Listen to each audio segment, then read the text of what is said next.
ఇంకోసారి ఇలా చేస్తే నేను ఊరుకోను. లోపలికి రండి.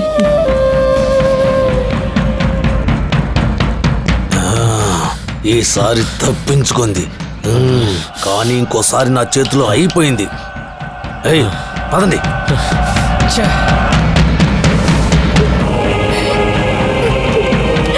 ఆ రోజు విధి గంగ రూపంలో వచ్చి నన్ను కాపాడింది.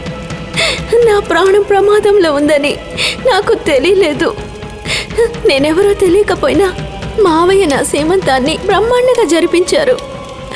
కానీ నా దురదృష్టం ఇంకొక రూపంలో మళ్ళీ నాతో ఆడుకోవడం మొదలుపెట్టింది. అయ్యో అమ్మా, కాళ్ళు బాగా లాగేస్తున్నాయి. కొంచెం నూనె రుద్దితే బాగుంటుంది.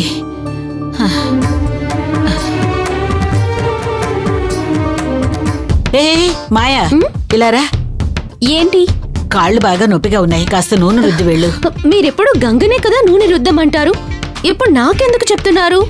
ఏమే, నువ్వు ఇంటికి కాబోయే కోడలివి కదా, నాకు కొంచెం నూనె రుద్దకూడదా? నువ్వు రుద్దితే నాకు నొప్పి పోతుందేమో చూద్దాం. సరే. మంచి పిల్ల. అంతే, నెమ్మదిగా రుద్దు. ఏయ్, ఏంటే ఇది? కాలు విరగ్గొట్టేలా ఉన్నావు, ఏదో చపాతీలు రుద్దినట్టు రుద్దుతున్నావు. నెమ్మదిగా అలా రుద్దాలి. నూనె ఎవరైనా ఇలాగే కదా రుద్దుతారు.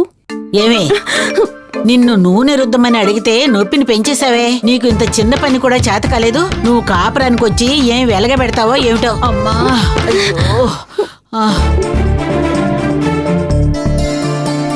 రాణమ్మా.